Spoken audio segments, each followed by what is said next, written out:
지금 유튜브나 인스타그램 조금만 봐도 30대, 40대가 월 수익 1억, 스포츠카, 건물주다, 이런 성공한 사람들 이야기 투성이에요. 화려한 고급차, 수십억짜리 집, 명품으로 가득한 삶이 마치 평범한 일상인 것처럼 보여요. 이런 거 보면 세상에 나만 뒤처진 것 같고 내가 사는 현실은 평균 이하인가 느껴지기도 합니다. 하지만 진짜 현실은 어떨까요? 지금부터 뇌피셜이 아닌 대한민국 통계청의 자료를 통해 대한민국의 평균과 나의 위치를 살펴보겠습니다. 오늘 영상을 보시면 내가 지금 잘 살고 있는지 아니면 남들에 비해서 뒤처지고 있는지 정확하게 알고 앞으로의 방향을 잡을 수 있을 거예요. 자, 우리는 먼저 순자산이라는 단어를 알아야 돼요. 자, 순자산은 쉽게 말해서 빚을 다 갚고 내 손에 남는 진짜 내 돈이에요. 예를 들어서 3억짜리 집이 하나 있다 할게요. 자, 이 3억짜리 집은 순자산이 아니에요. 이 3억짜리 집은 바로 여러분의 자산입니다. 근데 이 집을 살 때 은행에서 대출을 받을 수 있죠. 1억 5천만 원의 대출을 받았다 해볼게요. 그러면 대출인 1억 5천을 뺀 그 돈이 바로 순자산입니다. 그리고 여기서 1억 5천을 부채라고 말합니다. 빚이에요. 자, 그러면 여기서 이 자산은 도대체 어떻게 나올까요? 이 자산은 수입에서 시작됩니다. 자, 그러면 우리가 부자다 아니다 말하는 이 자산의 시작이 바로 이 수입이거든요. 이제부터 대한민국의 평균 수입을 알아보겠습니다. 대한민국의 전체 임금 근로자 중 1인 가구, 즉 자기가 스스로 일해서 돈을 버는 분들 기준으로 보면 월 평균 수입은 315만 원이에요. 나 지금 30대, 40대인데 300만 원 못 버는데? 생각되는 분 있을 거예요. 생각보다 꽤 금액이 크죠. 자, 근데 제가 뭐라고 했죠? 평균이라고 했죠. 이 평균에는 엄청난 오류가 있어요. 꼴등부터 1등까지 있다고 할 때 여기에는요 1년에 20억, 30억, 100억씩 버는 그런 고소득자까지 다 합쳐서 나눈 게 평균이에요. 그러니까 여기에 극소수, 상위 1%도 안 되는 극소수의 고소득자가 이 평균 수익을 엄청나게 견인합니다. 그래서 우리가 쓰는 단어가 있어요. 바로 이 딱 가운데 이 소득을요 중위소득이라고 하거든요. 50등이에요. 우리에게 필요한 건 과연 이 딱 가운데 있는 사람의 소득이 얼마인가예요. 보건복지부가 발표한 2025년 대한민국 1인 가구의 평균 중위소득은 239만 원입니다.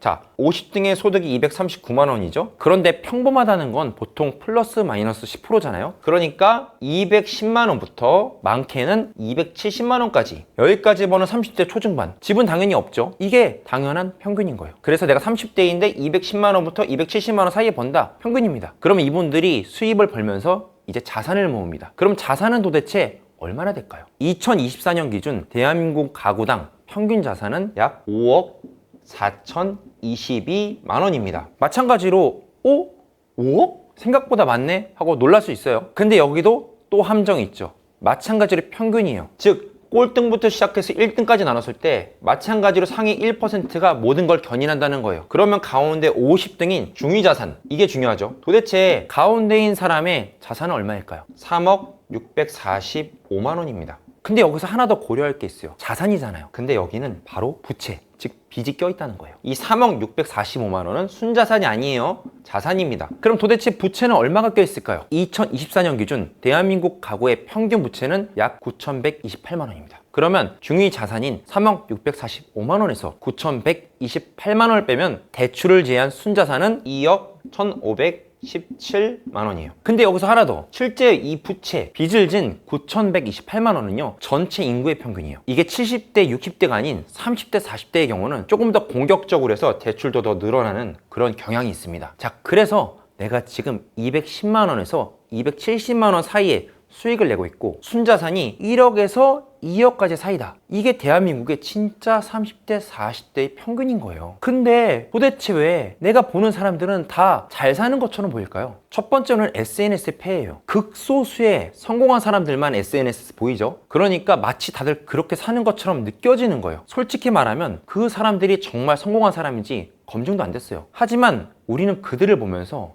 내 주변은 다 잘 사는구나 하고 느끼는 거예요. 검증도 안 됐는데. 두 번째는 비교 습관이에요. 우리는 아래를 보지 않습니다. 늘 위만 봐요. 그러면서 비교를 합니다. 우리보다 잘 사는 사람들을 보면서, 그것도 소수의 사람을 보면서 마치 평균으로 생각을 하는 거예요. 하지만 우리가 SNS의 폐해다, 비교 습관이다 하면서 아무것도 안 한다면 마찬가지로 그 자리에만 있겠죠. 우리가 현실을 정확하게 알았으니까 할 수 있는 건 무엇이 있을까요? 내가 정확하게 어떤 위치인지 파악했다면 여기서 조금 더 할 수 있는 것을 찾는 게 발전적인 방향이죠. 내가 여유로운 삶을 살겠다, 부자다라고 했을 때 자산을 많이 모아야 됩니다. 그리고 이 자산을 모으기 위해서 필요한 거는 수입이었어요. 즉 수입이 먼저 생겨야 자산이 생기고 그리고 순자산이 발생합니다. 자, 여기서 내가 만약 이 수입을요 한 달에 30만 원만 더 올릴 수 있다, 그러면 이거는 내가 1억을 가지고 있는 것과 똑같아요. 왜냐면 지금 1억의 적금이율이 2%거든요 그럼 1억을 가지고 있으면 한 달에 16만 원이 이자가 들어와요. 자, 그러면 만약에 4%짜리 적금이 있다, 그래야지 30만 원을 버는 거예요. 그래서 내가 지금 30만 원을 번다면 실제로 적금 통장에 1억에서 2억을 가진 것과 똑같은 효과를 발휘한다는 거예요. 그런데 만약에 30만 원이 아니라 300만 원이다, 그러면 내가 현재 10억에서 20억을 굴리고 있는 사람과 동일한 돈을 벌 수 있다는 거예요. 그렇기 때문에 우리는 지금 일단 조금의 돈이라도 더 벌려고 노력을 해야 됩니다. 이 수입이 모여서 자산이 되기 때문이에요. 저도 사실 이런 현실을 직접 느껴본 사람이에요. 저는 원래 초등 교사였거든요. 교사라는 게 안정적이긴 합니다. 매달 월급이 꼬박꼬박 나오니까요. 하지만 이 월급, 이 수입 자체가 적었어요. 그래서 이 월급만으로 내가 원하는 삶을 살 수 있을까? 즉 자산을 만들고 순자산을 만들 수 있을까 했을 때 어려웠습니다. 자, 그래서 수입을 올리기 위해서 부업을 시작한 거예요. 퇴근 후에 시간을 쪼개서 작은 시도들을 하나씩 한 거예요. 처음엔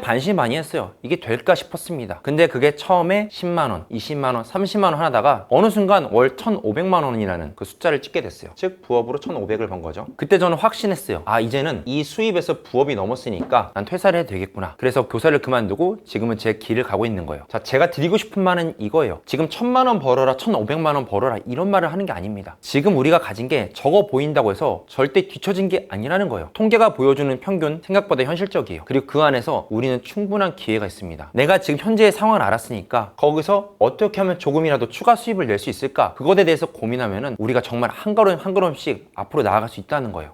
SNS에서 보이는 화려한 삶은 평균이 아닙니다. 진짜 평균은 오늘 제가 말씀드린 게 평균에 가까워요. 절대 잘못된 비교 때문에 불안해하지 마세요. 제가 말씀드린 숫자에 비슷한 범주에 있다면 우린 평균입니다. 그리고 거기서 한 발 더 나가고 싶다면 지금 조금씩이라도 이 수입을 늘리는데 초점을 맞추고 한 발씩 나가는 발전적인 방향을 기대합니다. 오늘 영상이 도움이 되셨다면 구독과 좋아요 해주시고요. 댓글로 여러분의 생각을 나눠주세요. 저는 또 현실적인 데이터와 진짜 이야기로 함께 하겠습니다. 감사합니다.